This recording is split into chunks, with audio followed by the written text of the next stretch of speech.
하나님 말씀 보겠습니다. 요한복음 14장 25절부터 31절까지 요한복음 14장 21절부터 35절까지 교독하겠습니다.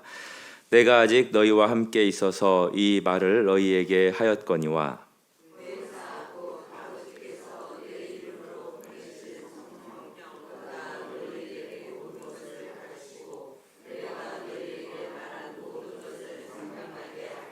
평안을 너희에게 끼치노니 곧 나의 평안을 너희에게 주노라. 내가 너희에게 주는 것은 세상이 주는 것과 같지 아니하니라. 너희는 마음에 근심하지도 말고 두려워하지도 말라.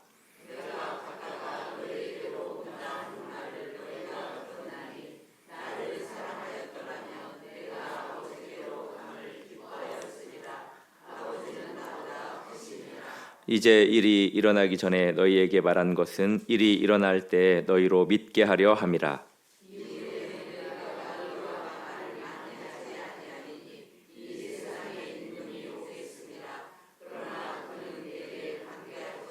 함께요. 오직 내가 아버지를 사랑하는 것과 아버지께서 명하신 대로 행하는 것을 세상이 알게 하려 함이로라. 일어나라, 여기를 떠나자 하시니라. 아멘. 할렐루야. 우리 옆에 분들에게 인사하겠습니다. 하나님의 평강이 충만하시기를 축복합니다.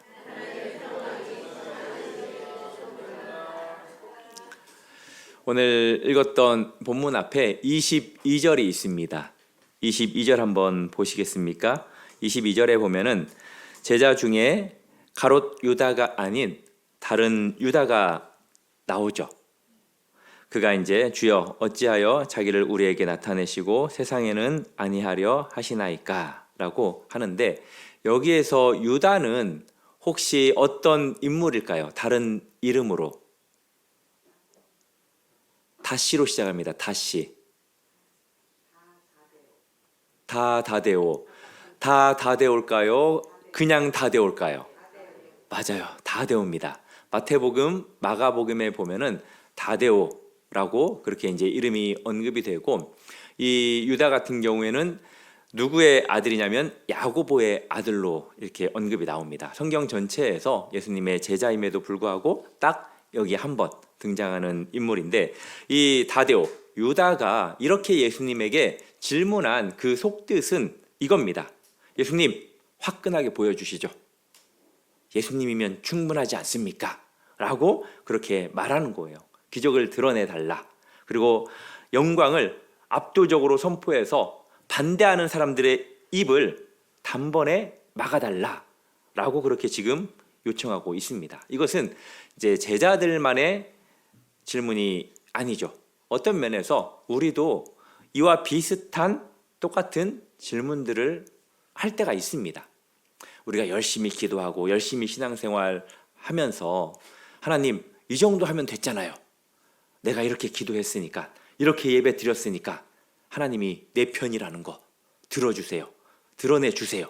라고 그렇게 이야기하기도 하죠. 그렇지만 예수님께서는 전혀 다른 방법으로 일을 하시는 것을 보게 됩니다. 참 우리가 원하는 방법이 아닌 예수님께서 원하시는 그 방법으로 일하시는 것을 봐요. 힘이 아닌 무엇으로? 하나님의 임재하심으로, 그리고 정복이 아니라 평화로 그렇게 일하십니다. 그래서 우리가 좀 주의해야 될 것은 우리의 힘과 능력들, 이제 이러한 것들로 우리가 일하려고 하면 안 됩니다.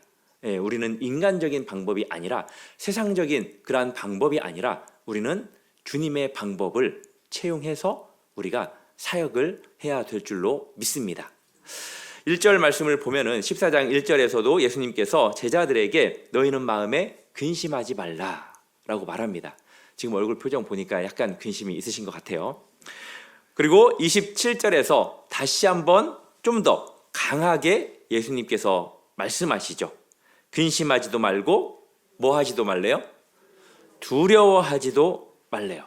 같은 말씀이 지금 반복되고 있습니다. 그만큼 제자들의 마음 가운데에는 근심, 걱정, 불안, 초조가 있었다는 거죠. 반면에 그만큼 예수님께서는 확실함이 있었어요. 그래서 제자들에게 근심하지 마라, 더 나아가 불안하지도 말아라 라고 그렇게 말씀하고 있습니다. 사랑하는 성도 여러분, 옆에 분 한번 보시겠습니까? 살짝 보시면서 걱정하지 마, 두려워하지도 마 라고 격려해 주십시오. 참 쉽지 않죠. 예, 우리는 뭐 걱정, 두려워하지 않아도 되는 그 이유가 있어요. 오늘 본문의 말씀을 통해서 우리가 그 사실을 좀 발견했으면 좋겠는데, 먼저는 우리에게는 누가 있습니까? 예수님께서 이 세상에서 떠나신 후에 보내주신 분이 있죠. 네, 보혜사 성령님이 계십니다. 26절 말씀 보시겠습니까? 같이 한번 읽어보겠습니다. 시작.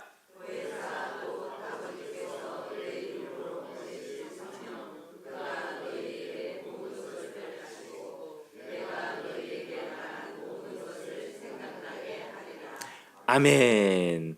이제 이 말씀이 주어진 그 배경은 이제 25절 말씀이거든요. 이것을 내가 너희와 함께 있을 동안 너희에게 말하였거니와. 예수님께서는 제자들과 함께 있는 그 동안에 직접적으로 제자들을 가르쳤습니다. 그러나 이제 육신은 떠나야 되는 그러한 상황에 처했죠. 제자들의 입장에서는 불안할 수밖에 없었습니다. 이것은 위기죠. 스승이 떠난다라는 것, 단순한 이별이 아닙니다. 제자들에게 있어서는 의지했던 그 의지가 상실되는 상황인 거죠. 그리고 방향의 상실입니다. 예수님은 길이요 진리가 되시는데 그 주님이 떠나면 방향을 잃어버리는, 상실하는 그러한 상황에 처한다는 거죠. 그런데 그때 제자들에게 해답을 더 좋으신 보혜사로 해답해 주시는 거예요. 보혜사의 의미는 우리가 너무나도 잘 알죠. 만약에 우리가 억울하게 법정에 서게 된다면 보혜사 성령님은 우리에게 어떤 분일까요?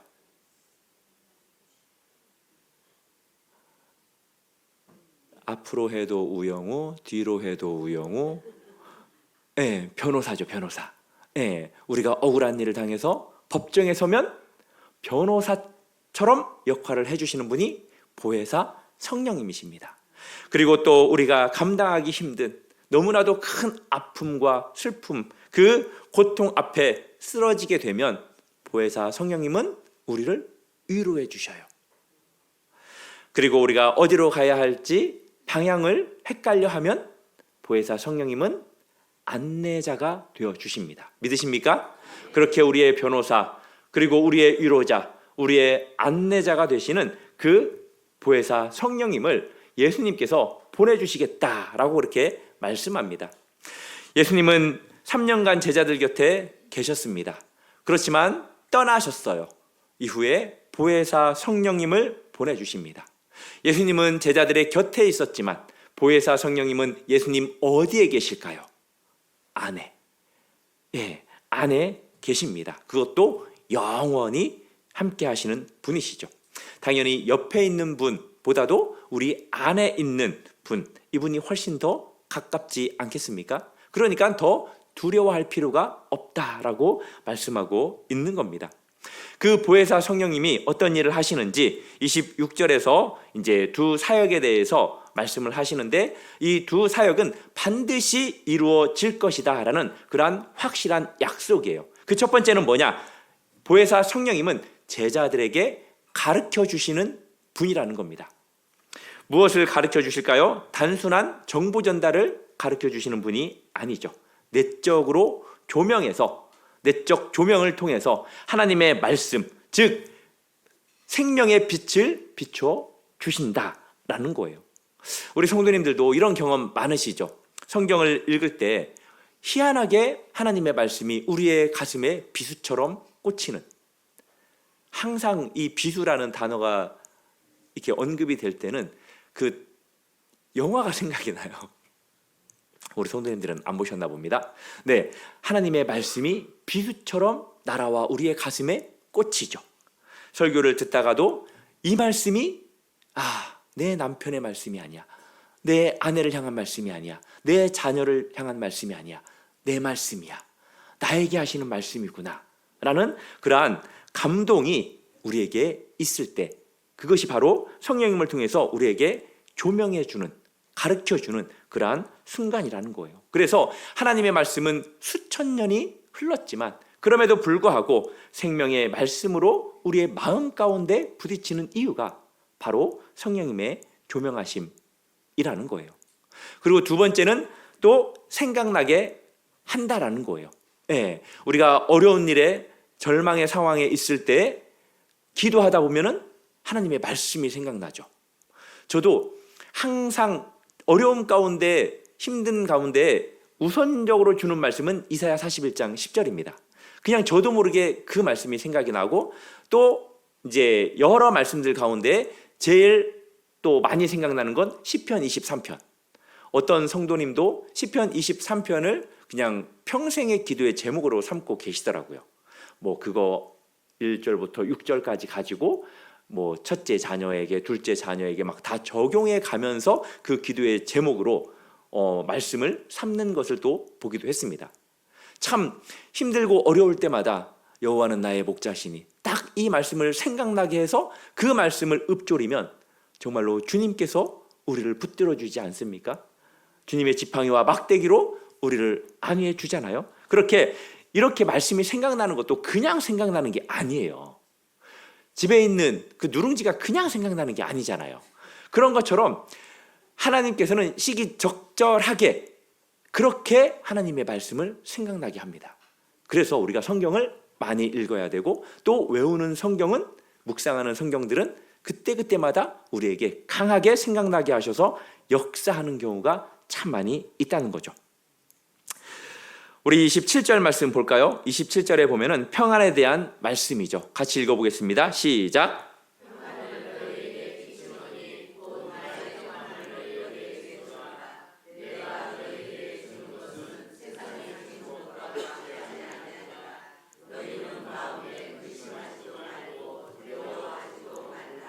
아멘. 참 이 한 절만 가지고도 이 시간 설교해도 충분한데 25절부터 31절까지 참 많은 분량이거든요. 저도 준비하면서 이게 오후 예배 시간인데 분량이 되게 많다라는 그러한 생각 때문에 지금 약간 제가 긴장하고 있습니다. 그렇다고 불안하지는 않아요. 긴장을 한다는 겁니다. 긴장과 불안은 뭐 비슷한 건가요? 네. 자, 이 한 절은 아주 중요한 말씀인데, 주님의 평안, 이것이 어떤 것인가를 알기 위해서는 그 시대에 있었던, 그죠? 평안이 무엇인가를 좀 살펴볼 필요가 있습니다. 이 시대는 로마 제국이 다스리고 통치하는 그러한 팍스 로마나 시대였습니다. 바로 그것이 이들이 추구하는 평화였습니다. 실체는 무엇이었습니까? 강압적 정복이었어요. 그리고 군사력에 의한 질서 유지에 따른 평안이었습니다. 힘 있는 자가 누리는 평화였죠. 이때 로마가 흔들리면 이 평화는 자연스럽게 같이 흔들릴 수밖에 없는 평화였습니다. 그 구조죠. 그렇지만 주님이 주시는 평화는 완전히 다르다는 거죠. 세상의 평화는 조건이 충족될 때에 유지되지만 주님의 평화는 조건이 없어요. 그리고 세상의 평화는 환경과 힘에 근거하지만 주님의 평화는 주님과의 관계 속에서 주는 평화입니다. 그리고 세상의 평화는 조건이 흔들리는 순간 연기처럼 사라질 수 있어요. 그렇지만 주님의 평화는 아무리 큰 문제가 있더라도 무너지지 않는 평안이라는 사실을 믿으시기를 바랍니다. 예수님께서는 우리에게, 제자들에게 먼저 말씀하시죠. 제자들에게 나의 평안을 너희에게 주노라. 이것은 제자들에게만 말씀하는 것뿐만이 아니라 우리에게도 말씀으로 받으시기 바랍니다. 이 문장에서 가장 중요하고 결정적인 단어는 뭐예요? 나의 평안입니다. 나의. 여기에서 나의는 누구예요? 맞아요. 예수님. 예수님 자신이 누리는 그 평안을 우리에게 주시겠다라고 말합니다. 생각해 보십시오. 지금 예수님께서는 십자가를 지시기 사흘 앞둔 그러한 밤이었습니다. 가룟 유다는 지금 자신을 팔러 가려고 하고 베드로는 곧 배반할 것을 알고 있었습니다. 그럼에도 불구하고 흔들리지 않는 그 평안, 아버지 앞에 무릎을 꿇을 수 있는, 그렇게 기도할 수 있는 그 평안을 바로 우리에게 끼치겠다라고 말씀하고 있어요. 우리에게 유산으로 주겠다라고 말씀합니다. 그것은 우리에게는 선물이죠. 그걸 받기만 하면 됩니다. 혹시 헬라어로 평안이 어떤 단어인지 아실까요? 자, 다시 샬롬. 예, 샬롬은 히브리어입니까? 헬라어입니까? 맞죠? 예, 죽을 놈이 아닌 게 얼마나 감사합니까? 자, 히브리어로는 샬롬인데 헬라어로는 뭐라고 혹시 부를까요? 네, 우리 저기 뒤에 김충성 목사님께서 맞습니다. 네, 구약에서는 2글자고요. 신약에서는 4글자예요. 에이레네, 에이레네. 이 정도는 우리 성도님들이 알고 계시면 그 다른 사람들하고 이야기할 때 조금 유식하다라고 들을 수 있습니다. 네, 이 샬롬, 즉 에이레네, 이것은 단순한 전쟁이 없는 상태를 말하는 것이 아니죠. 하나님과의 관계가 온전히 회복된 그러한 상태에서 흘러나오는 내적인 완전성입니다. 그것도 충만히 흘러나오는 내적인 완전성이에요. 주님과의 관계가 온전하면, 바르면 우리의 마음은 흔들리지 않아요. 우리가 흔들리는 이유는 완전하지 않기 때문입니다. 주님을 100% 믿어보십시오. 성령으로 100% 충만해 보십시오. 그러면 평안할 수밖에 없어요. 그러기가 어렵다는 게 솔직히 우리의 숙제죠. 예, 그래서 계속해서 우리는 말씀과 기도로 충만해질 노력을 해야 된다라는 것입니다. 이 평안은 문제가 해결된 후에 찾아오는 것이 아니라 문제가 있어도 그대로 누릴 수 있는 평안이죠. 빌립보서 4장 7절 말씀 아시죠? 모든 지각에 뛰어난 하나님의 평강이. 예. 이것은 이해를 초월한, 논리로 설명할 수 없는, 설명되지도 않는 그러한 평안입니다. 환경이 바뀌지 않아도, 문제가 해결되지 않아도 마음을 지키는 평안이에요. 참 이것을 주님께서 우리에게 선물로 줬다라는 거예요. 이것을 믿으시고 근심과 걱정이 있으면 우리가 해야 될 것은 계속 쫓아내는 거예요. 계속 우리 마음속에서 몰아내는 겁니다. 얼마나 잘 몰아내고 얼마나 잘 쫓아내느냐, 이것이 바로 한편으로는 믿음의 능력이라고 봐요. 예. 그래서 우리 가운데 근심과 걱정이 있으면 선포하십시오. 나사렛 예수 그리스도의 이름으로 명하노니 근심 걱정은 7길로 떠나갈지어다. 떠나갈지어다.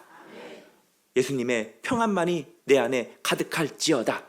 이렇게 선포하시면 성령님께서 강하게 더 역사해 주실 줄 믿습니다.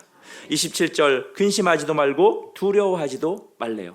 그 어떠한 상황 속에서도 우리는 하나님 없이 이 세상을 살아가야 하는 그 공포가 우리에게는 필요 없다라는 거예요.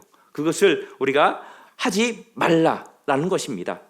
불가능한 명령이라고 생각하십니까? 아니에요. 가능합니다. 이미 평안을 우리에게 끼쳤다. 이것은 완료형이거든요. 이미 행해진 선물입니다. 이것을 우리가 받기만 하면 된다라는 거죠. 그러면 한 가지 질문이 남습니다. 예수님께서 떠나시는데 어떻게 이게 완성이 되지? 그 말씀이 바로 28절 말씀이거든요. 아버지는 나보다 크심이라. 지금 갑자기 예수님께서 아버지를 자신보다 더 큰 분으로 그렇게 언급을 합니다. 예수님이 아버지보다 열등한 존재라고 주장하는 것처럼 보이죠. 그렇지만 그게 아닙니다. 이것은 성육신하신 중보자의 경륜적 낮아지심이라고 신학자 칼빈이 이야기를 했어요. 이제 쉽게 말하면 빌립보서 2장 7절 말씀에 보면은 예수님이 성육신하신 후에 스스로 종의 모습을, 종의 형체를 입으셨다라는 표현이 있죠. 예수님은 존재론적으로는 하나님과 동등한 완전한 하나님이시지만 사명을 감당하시는 그 자리에서는 아버지, 하나님 아버지께 순종해야 하는 그 위치에 자신을 두신 것과 같다라고 여기시면 됩니다. 이것이 왜 우리에게 평안과 연결이 되느냐?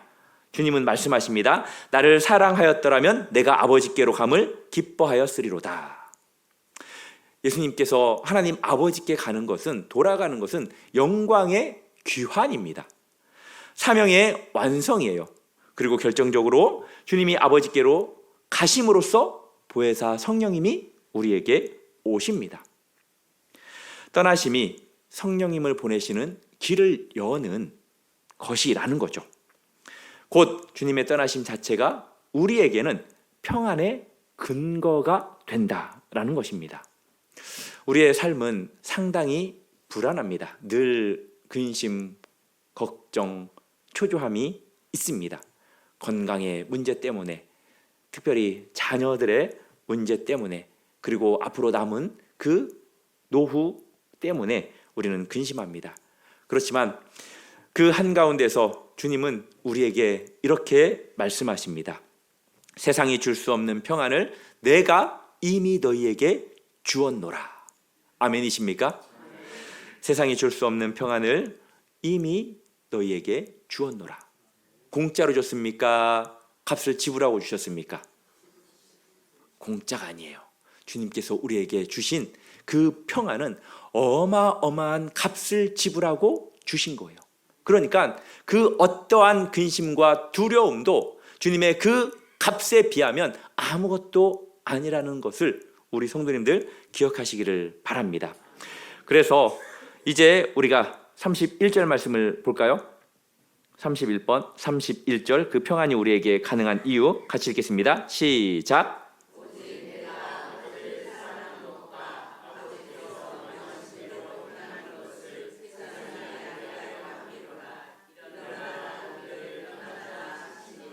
아멘. 29절에서 예수님께서는 이 모든 말씀을 미리 하셨어요. 일이 일어날 때에 너희로 믿게 하려 함이다 라고 하면서 미리 다 말씀을 하셨습니다.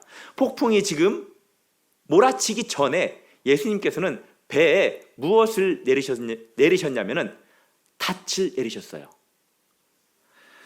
곧 십자가 고통이 몰아칠 그러한 상황입니다. 그 순간에 제자들이 무너지지 않도록, 제자들이 그 풍랑에 휩쓸려 내려가지 않도록 예수님께서는 말씀을 그들의 심령 가운데 미리 닷처럼 심겨 놓았다라는 거예요.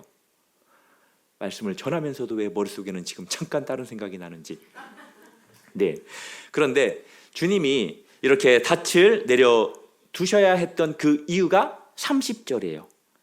그것은 실제로 위기가 오고 있었기 때문입니다. 그 위기는 뭐냐? 이 세상에 임금이 오겠다라는 거예요. 이 세상의 임금은 누구예요? 대통령이에요? 맞아요. 사탄입니다. 사탄. 이 세상의 임금은 사탄입니다. 사탕이 아니에요. 사탄이 죽음의 권세가 온다라는 거예요. 누가 봐도 예수님은 불리한 상황이었습니다. 그러나 주님은 한마디로 선언하죠. 그러나 그는 내게 관계할 것이 없나니. 사탄이 주님께 주장할 어떠한 권리도 또 어떠한 발판도 없다라고 그렇게 선언하는 겁니다. 죄가 없으신 분께 죽음의 권세는 궁극적 권한을 가질 수 없다라는 거죠. 그러면 주님이 어떻게 이 사탄과 맞서십니까? 군대를 동원하지 않고 또 기적으로 행하지도 않으시죠. 31절을 볼까요? 31절에 보면 이렇게 기록되어 있습니다. 아버지를 사랑하는 것과 명하신 대로 행하는 것이라고 그렇게 기록하고 있잖아요. 아버지를 사랑하는 것과 아버지께서 명하신 대로 행하는 것. 이것은 바로 순종입니다. 순종. 예수님께서 이 세상의 임금들과의 그 전쟁에서 택하신 무기는 다름이 아니라 하나님께 대한 순종입니다. 순종. 예. 그것도 어디에서 나온 순종이냐? 사랑에서 나온 순종입니다. 이 부분에 대해서 이렇게 신학자가 표현했습니다. 같이 한번 읽어볼까요? 시작.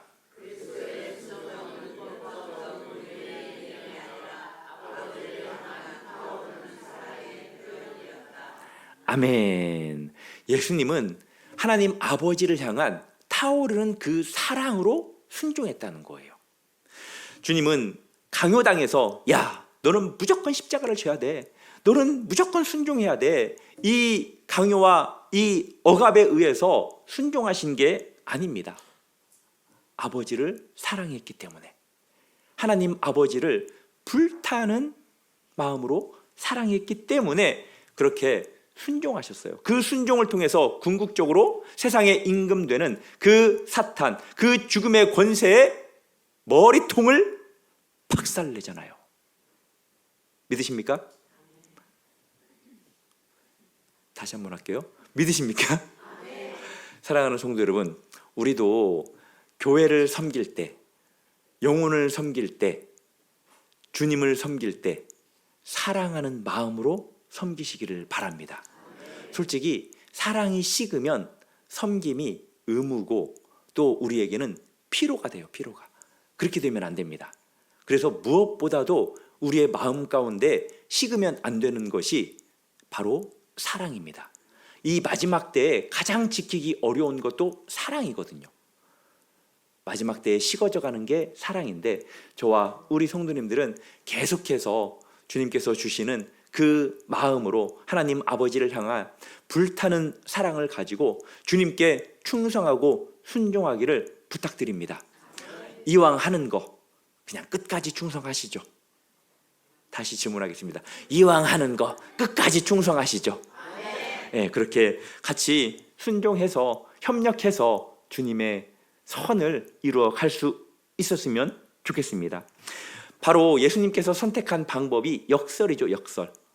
다른 방법을 통해서 싸워야 되는데 예수님은 희생, 순종, 십자가라는 이 역설을 가지고 순종하십니다. 세상이 보기에 너무나도 이건 말이 안 돼요. 패배의 모습처럼 보입니다. 그 죽음이, 그렇지만 그 죽음을 통해서 영원한 승리를 우리에게 보여주고 있음을 믿으시기 바랍니다. 이제 31절 마지막 절입니다. 이 설교의 이제 마침표 같은 말씀인데, 일어나라, 여기서 떠나자. 뭐 단순히 장소를 옮기자, 사인을 주는 게 아닙니다. 다락방에서 다른 모든 담론을 마치시고 이제 자발적으로 십자가를 향해서 나아가자라는 그러한 결단입니다. 여기에서도 예수님은 강요가 아니라, 두려움이 아니라 하나님 아버지를 사랑하는 그 마음을 가지고 자유롭게 순종하고 있는 모습입니다. 이것은 겟세마네에서 기도하시기 전에 예수님은 이미 이 마음을 정하셨습니다. 당신의 순종을 통해서 사탄의 권세를 깨트리셨습니다. 그러므로 그 길 위에 선 우리도 같은 방식으로 두려움을 이길 수 있다라는 거예요. 주님께서 보여주신 그 본을 통해서 우리도 그렇게 행할 수 있다라는 것입니다. 세상의 방식대로, 때로는 혈기대로 맞서고 싶지만 예수님은 그렇게 하지 않았어요. 그렇기 때문에 우리도 주님께서 보여주신 그 순종으로 세상에 대하는, 세상과 그렇게 주님의 방식으로 싸우는 우리 성도님들이 되기를 바랍니다. 끝까지 사랑하고 끝까지 순종하는 것이 진짜 이기는 길이라는 것을 우리 성도님들 꼭 기억하시기를 바랍니다. 말씀을 맺겠습니다. 세상은 힘과 또 압도로 문제를 해결하려고 하지만 하나님의 나라는 그렇게 임하지 않습니다. 성령의 기름으로, 주님의 평안 가운데, 사랑에서 나온 순종으로 이 땅 위에 하나님의 나라가 그렇게 세워졌습니다. 오늘 이 자리에서 두려움이 있다면 각자의 두려움을 하나님 앞에 내려놓으십시오. 각자의 근심과 그 억울함을 내려놓으시고 성령을 의지하시고 주님의 평안을 두 손 모아 받으시기 바랍니다. 주님은 오늘 우리에게 이 시간을 통해서 말씀하십니다. 근심하지도 말고 두려워하지도 말라. 이 말씀을 붙들고 근심하지도 않고 두려워하지도 않고 주님이 주시는 평안을 누리시는 저와 우리 성도님들 되기를 주님의 이름으로 축복합니다.